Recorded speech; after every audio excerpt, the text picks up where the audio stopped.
Hi guys, this is that PSVR guy here, and today we're going to be looking at the PlayStation VR 2.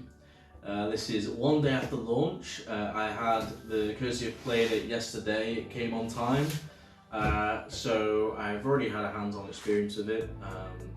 And if you're looking for a review from someone who has transitioned from PSVR 1 to the PSVR 2, this is your best place to get it. I've only ever played the PSVR 1 and quite extensively as well. I've played a rare games on it, so yeah, if you want a good comparison to the both, this is your review. I'm now going to pass you to that guy over there who will unbox all these for you, because I'm going to skip that bit and get straight to the review. So, bye-bye. Thanks, that past VR guy. But yeah, this is it. This is what comes.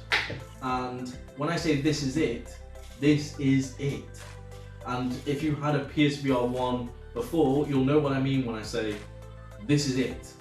And it's great. It's a huge step up in the setup process compared to the last VR headset, which God forbid we won't mention that. But anyway, let's start off with a comparison, shall we? Then we'll go deeper into the design of the actual headset itself. So we're gonna go on another transition now. I'm so sorry, but I'm gonna give you over there now. Yeah, this is the comparison. Here they are. These are the two headsets, and straight off the bat, the weight difference between them is so similar. The PSVR 2 is actually slightly lighter than its predecessor, but yeah, straight off the bat you can tell the design between them. This one looks much more suited towards the PS5, even though I'd say this one was designed to be kind of in line with PS5's kind of style. It's still, you know, got the same kind of mechanisms, just a lot more tidier. You can see straight off the bat that, you know, there's less mechanical things going on with this headset than if I say pull up the strap or here. But yeah, no, in comparison, they've kept some of the best features of the PSVR 1, which, believe me, there were some, and transferred them over. And first of all, putting this aside, let's talk about the PSVR 1, because in recent time, it's getting a bit outdated, let's just say. But I think people need to remember, at the time, this thing was just revolutionary. Not in a sense of, wow, it's the best thing on the market. It clearly wasn't, but for the price it came into the market and, you know, utilized old software, of course, and used the tracking hammer. It wasn't perfect by any stretch, but for PlayStation players like me who didn't have a powerful PC or anything to play VR on, it gave me that first kind of, wow, this is VR. And I remember playing it when it first came out, blown away by how it looked and how it felt in VR and stuff. So I have a lot of love for this, and it's had some hours. I mean, all the rubber from the inside has come off, probably on my head somewhere. So it's just like a kind of just spongy material at the moment. It's quite nice actually underneath it, but it's probably absorbed all my sweat now. But yeah, so designs are very similar. You have obviously the adjustment dials on the back of each one, slightly different design. However, they both basically work the same way. I will say it's actually harder to pull out the PSVR 1 headband. It feels a bit more fragile than the PSVR 2. So again, you tighten up the dial there, which is inside on there, and then you push the release. So PSVR 2, very similar, but everything's on the external now. Push the button and you have a nice extender there, and also tighten it up. I will say that there isn't much padding, and let me explain. On the VR 1, for example, it's very spongy. You can feel that it's basically just sponge underneath there. to cushion your head.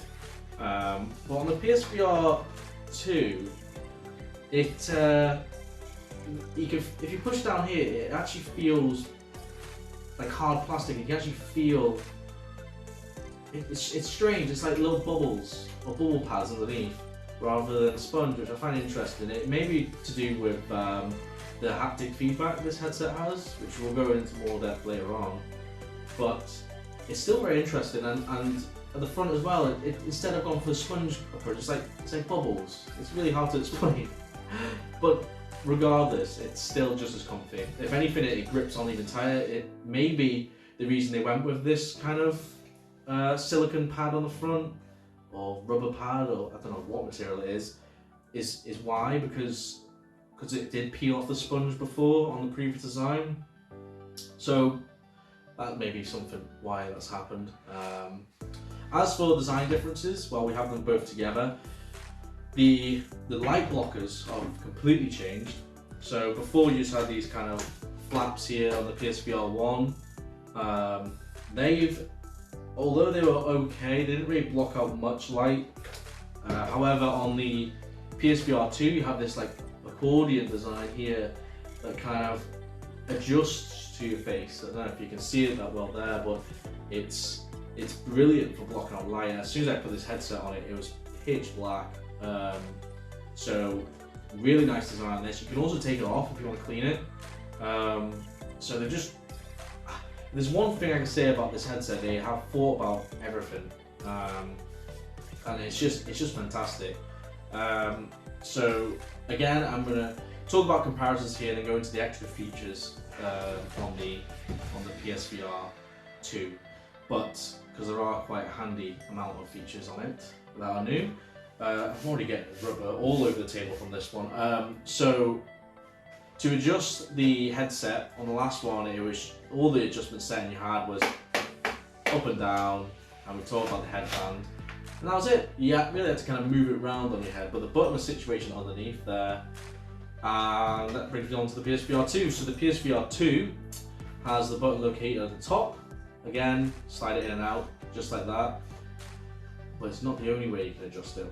We'll go into that later on. And again, headband. That's just, every time I go from that to that, I really notice how easy it is to pull that back and forth. And it feels sturdy as well. This one feels like it could actually fall apart any second when I pull it up and down. That might be just due to its age. I got it when it first came out. When was that? Like in 2016 was that? My goodness, if it is, then that's a long time of waiting for the PSVR 2, isn't it? So straight off the bat, you can see kind of where the PSVR 2 had its inspiration from its older brother. But that's where the similarities end.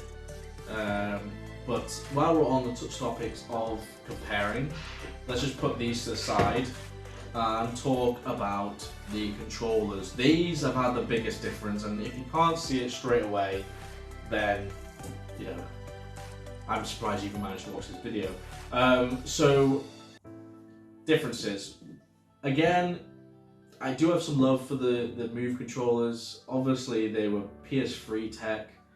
Sony were obviously trying to find a solution to kind of use up the tech, and they could have easily probably designed new controllers, but they wanted to do it in a way that was cheaper to do, which is fair enough. They managed to get that headset out at a record low price compared to VR headsets at that time. But let's talk about them. So I have the charging stand there for them from PS3, and yeah, look, they were okay. They are like holding two Wii remotes, which when you compare them to the Wii, which is what these kind of went after, it's kind of hard to imagine that they tried to use these as a kind of way to kind of play games, but the tracking on them was questionable. But there were ways around it. If you had a green lit room, the VR tracked really well in PSVR 1. As for the ergonomic feel of them, it was okay. Like I said, you had the move button, which was your extra button, and then the rest were just X, square, circle, triangle. You had the triggers at the back. They were okay for what they were. Nothing groundbreaking. And that's where that ends really. There's not really much to say on them that you probably already know yourselves. But now we're talking about this. And these are the DualSense controllers. Oh wait, is it DualSense? I think that might be the controller.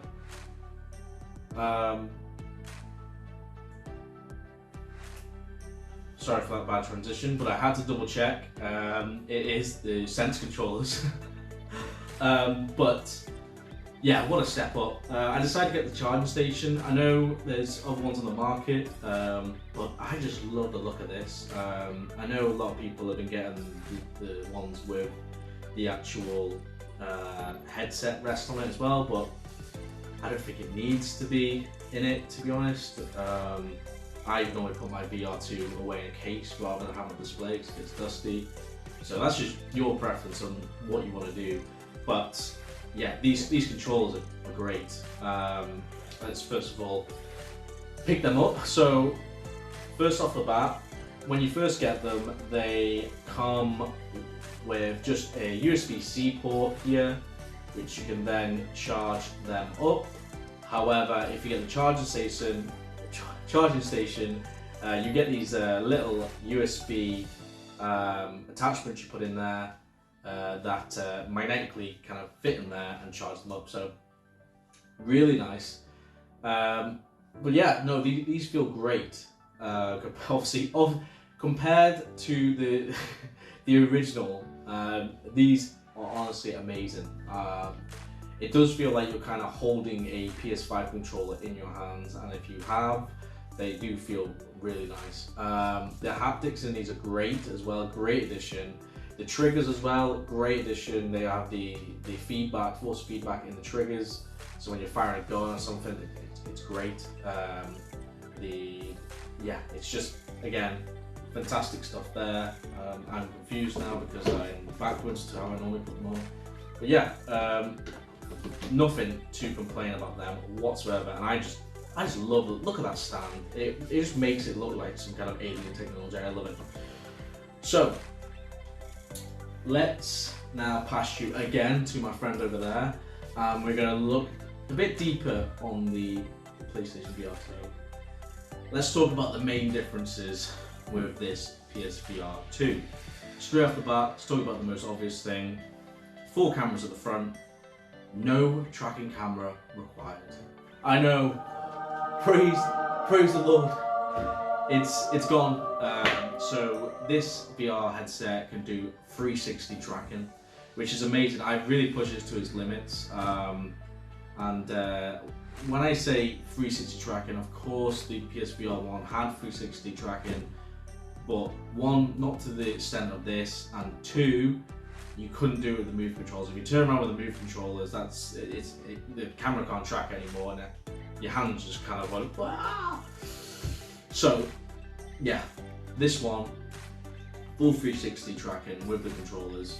Yeah, like I said, I've really pushed it to its limits on Resident Evil 8. I played the intro and I was really kind of chucking things around and really kind of putting myself in awkward positions to test it. And yep, the tracking is brilliant. And yeah, let's talk about mechanical big changes. So straight off the bat, we have a little wheel here on the top of the headset, which allows you to adjust the IPD, I think it is, basically the distance of your eyes. You can adjust, which is great for people with different size faces, and it means you can just get the crisper quality from the headset, having your eyes dead in the center of the screen. Also, it has eye tracking, which is fantastic, by the way. I didn't know what to expect. Obviously, I've never used anything with eye tracking before. I know it's not new technology, but it was just so futuristic, being able to look at these dots when you're setting it up, and it was all like, my eyes were just going where they were meant to go. I just thought that was incredible. And yeah, that helps with the foveated rendering this headset has. So foveated rendering works where you're looking, it puts all the processing power in the rendering there.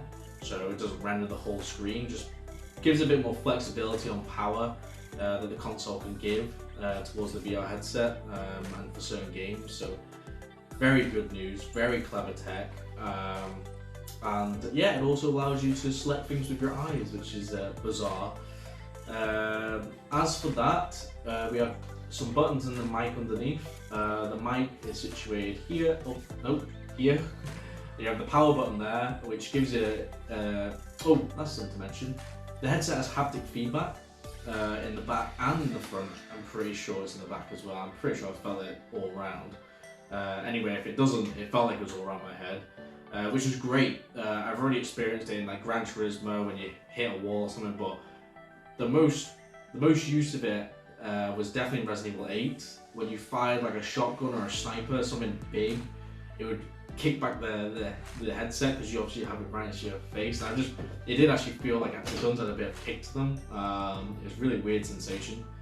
Other things to note as well, you can actually, if you take apart the headset, you can actually detach this cable here, which allows you to replace the wire if it's damaged, which is just a USB Type-C that goes straight to the PS5. And yeah, I think that's everything mechanically that's changed, other than it being super comfy now. Another note to mention is we've already talked about the accordion-styled blackout design of the rubber seal on this headset. But what is to know is now they have two flaps underneath. They just had a one before on the PSVR 1, and this just allows it to be even more black on the floor. But yeah, we'll leave that there, mechanical stuff. We will actually move on to more of a. I thought it was going to be a gimmicky thing, but they actually surprised me. The headphones they supplied obviously didn't have to do this, and I much prefer they did this rather than having stereo built in. The reason I say that is because you know, if you want to use your own headphones or buy more expensive and more immersive headphones, then you can, as the option. But they do supply with these, they're great, they do the job. Obviously, I wouldn't say they're better than headphones, wireless headphones, but they still do the job. And again, I see people complaining, saying like, oh, they should have included the wireless headphones for the price of it, but we'll get onto that later. But yeah, like I said, if you want to do that, I like having the option, let's just say that. If people be complaining if it was had fixed headsets and then the sound quality wasn't there, or it was more expensive because they added that. So great addition. It's quite cool how they fit on. So you put one in the audio jack there, like that, and then you pop the other one in the top there, and then it means they can dangle like that with your ears. But what's really nice, they've got these kind of little rubber inserts here. You can just pop them in there, and they're done. And they are rubber. I thought they were plastic when I first saw them in reviews, but nope, they are actually rubber, so they just fit in there. So yeah, nice little thing. I don't really use them that often. I did give them a try and I was surprised by them, but I prefer my big headphones to immerse me a bit better. Right, I know we've briefly touched on these, but I want to talk about these in a bit more depth, because again, I see people talk about these and I've already kind of spotted a few things that reviewers are saying that are wrong. First of all, let's talk about straps. Where are they? They're not there, because you can take them off. I see loads of reviewers saying that you cannot take the straps off, and you can easily take them off. Basically, it even says on it to lock it. I'll see if I can show a photo. But in fact, I'll get them now. So, boom, I'm back. So, basically how it works is, I was curious anyway, because I saw when they're first kind of showing it off, I had that kind of pattern inside, and I was kind of thinking to myself, oh, that must be so you can clip them on and off, and that is exactly what it's for. And basically all you do is you put it inside the triangle fitting. I'll have a zoom up shot of this, and then you just turn it to the side and it clicks in. And then if you want to take it off, the same thing, you just unclick it and then pop, off you go. and they stay nice and tight. They are quite, you do have to push them with a little bit of force, so maybe that's why people thought you couldn't and thought it might be a bit too dodgy to do it, but perfectly fine. I prefer it without, but it's good that you can attach them on and off. Another thing to note as well, it's a lot smaller than I originally thought it would be, in a good way. They fit perfectly on my hands. My hands aren't too big, but there's plenty of room around it. And I want to touch base on a couple of things. First, the haptic is amazing, really good. If you've used the PS5 controller, it's basically the same haptics as that. It really immerses you into the game. But another thing to note is the grip buttons. So you have R1 and L1 on each side, and to pick up stuff you have to kind of hold it down and then you press the button and then you pick up something. I see a lot of reviewers complaining that they keep dropping things because they don't press the button anymore, and they compare it to Oculus, because the Oculus has kind of a quite a big pronounced button that you can press. They're overlooking the complete design of these buttons. Yeah, they just look like your basic buttons, but they have sensors in them, so it knows when your fingers are on the triggers. And I was testing this out in Resident Evil last night, where I was holding a gun, and to pick it up you have to press it, but then you don't have to keep on holding that button. You just keep it lightly on it, and then if you want to drop it, you let go, and it lets go of the gun, because it knows your finger's on the button without pressing it. Same with the trigger as well. I found that I was putting my finger on the trigger, and it knew when my finger was on the trigger as well. It wasn't firing, but it knew like if I had my hand empty, I could just do that with my finger. So you have limited hand gestures you can do. It's really limited to really your two fingers, and you know, if you don't have your two fingers, you can't. You just show like that in VR. But yeah, it's you get used to it. Definitely better, huge upgrade from the Move controls, and you have analogs now, which are great. Slightly smaller than again, I think that's probably why I thought they were bigger. I thought these were the same size as the PS5 controller, but they're not. They're about half the size of the PS5, so they're small, but obviously you don't need, you know, big analog sticks in VR.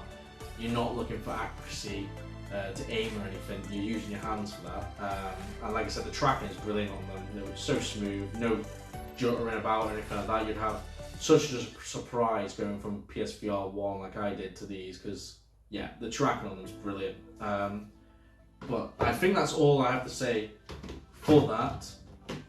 But as I was talking about that, I wanted to mention one more thing about this headset. So straight away we'll just talk about, underneath we have one extra button that I did not mention, which is the see-through mode. So basically you click on that and it activates the cameras on the front, so you can see all around your living space. Now this is really cool because it literally scans your room out, and it does it so well. I remember seeing the footage of it thinking, that's too good to be true. It's not going to be able to scan all around and it did it. I don't know what tech is built into this thing, but it slaps. It's brilliant. And you can create your own play space, you can edit where your boundaries are meant to be, and yeah, it is fantastic. I literally don't have anything bad to say about it at this point in time. Obviously I need to try and test it a bit more, and you know, if I do have issues with it, then I might upload another review, but I've been blown away by it. As someone who comes from PSVR 1 to this, it is mind-blowing. The graphical quality in this thing is a huge step up, and as soon as the PS5 came out, this was the thing I was looking forward to. Not the PS5. The PS5 was great, but I knew that meant that we'd get a better headset at some point, and it's definitely worth the wait. Definitely. Yeah, I think that's everything to mention. We're gonna do a quick section now to wrap up the video of everything you need for the PSVR 2 compared to the PSVR 1. And yeah, we'll get onto that one now. So again, I'll pass you to my mate over there, and he'll have all the stuff for the rest ready for you. Right, so now we have older brother next to younger brother, and same with the headsets. And while we have them all here, it'd be a great opportunity to talk about the price of these. So straight off the bat, we know that it's expensive. It's not gonna sugarcoat it, but in comparison to this setup here, let me just run over the numbers for you, just so we're clear on something. First of all, let's compare the consoles. You gotta remember, when I've got the Pro Edition, because it was recommended that you use the Pro Edition with the PSVR, so you got the most out of it. It's slightly smoother, slightly better quality if you use the Pro, and they came out at the same time. They're both in 2016 on release. Release for the price of this, I'll have it all above me here. It was how much was it? $350 for the PSVR Pro, and for the headset bundle, I see a lot of people saying the headset was only $350. That's, yes, just the headset, but of course you need the camera and the controllers with it as well. The bundle, which should be the cheaper option, was $450. So let's talk about these now. So PS5 is $500 straight off the bat. This is a disc version as well. If you want to go for the cheaper option, it's $450, and that's for the digital. And this is pounds, by the way. But the VR headset is more expensive than the console by £30. This is $530, and you get the controllers. Everything comes with it. So in comparison between these two headsets, you're paying £80 more for this, which blows my mind considering how technology has moved on from them. You've got proper controllers, not things from the PS3. You're not using a camera, you got your 360 movement. You know how much of an improvement already I've told you about the improvements they've made on this compared to that, and you still have people complaining about the price of this headset. It blows my mind. But unfortunately, VR tech is just pricey. If you look at the PC models of VR, they're in the thousands for a decent one. So yeah, and you need a powerful PC to play those kind of games, the high-end games on them as well. You're looking at a PC that's upwards of $1,500 as well. So yeah, it's one of those where people need to stop complaining about the price on this, because it's really good. They've been really fair with the pricing, I think, for what you get. But yeah, in total, if you are thinking of buying this as a pair, it's going to set you back just over £1,000, $1,030. While this back in the day would have set you back around £800. So you're paying about £200 more for this, but you got to remember the tech has evolved since then. There's so much more tech in that than that. But yeah, I just want to touch down on the price, yeah, I think that's everything. But there is one last thing I want to say, that this isn't it, is it? This, I made it look very nice and presentable right now with this, but there's one last note I want to leave you on, which is a huge benefit of this, and I'm going to explain it without even saying anything. So let's go.